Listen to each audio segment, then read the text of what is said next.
এক গ্রামে দুইজন স্বামী ও স্ত্রী বসবাস করত। তাদের ভালোভাবে জীবন যাপন কাটত। স্বামী তার স্ত্রীকে বলল, তুমি রান্না চাপিয়ে দাও, আমি বাজার থেকে টাটকা শাকসবজি কিনে আনি। এই বলে সে বাজারের দিকে রওনা দিল।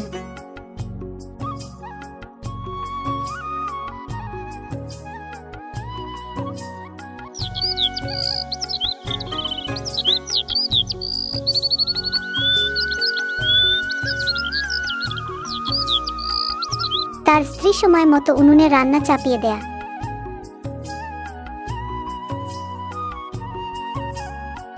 দাদা, টাটকা টাটকা সবজি নিয়ে যান, কম দামে আসুন আসুন সবজি নিয়ে যান বাড়ির জন্য, ফলমূল সব পাবেন। কি নেবেন বলুন দাদা? দাদা, আমাকে ভালো দেখে টাটকা সবজি দিন, আর কতগুলো ফল দেবেন, বাড়ি নিয়ে যাব। এই নিন দাদা, আপনার সবজি ভালো লাগলে আবারও আসবেন। সবজি টেস্ট কেমন অবশ্যই জানাবেন।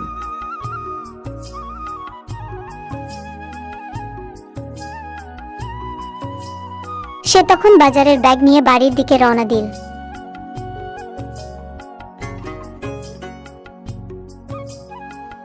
গিন্নি, এই নাও বাজারের ব্যাগ। ব্যাগ ভর্তি করে বাজার করে নিয়েছি, টাটকা সবজিগুলি রেখে সব আমাকে খেতে দেবে, চলো, অনেক জোরে খিদে পেয়েছে।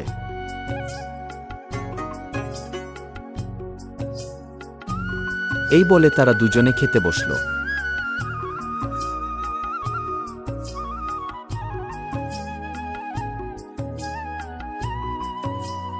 গিন্নি, আজকের রান্না খুব ভালো হয়েছে।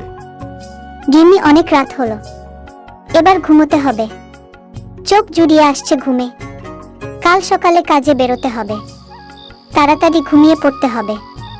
ভিডিওটি ভালো লাগলে অবশ্যই লাইক এবং সাবস্ক্রাইব করতে ভুলবেন না।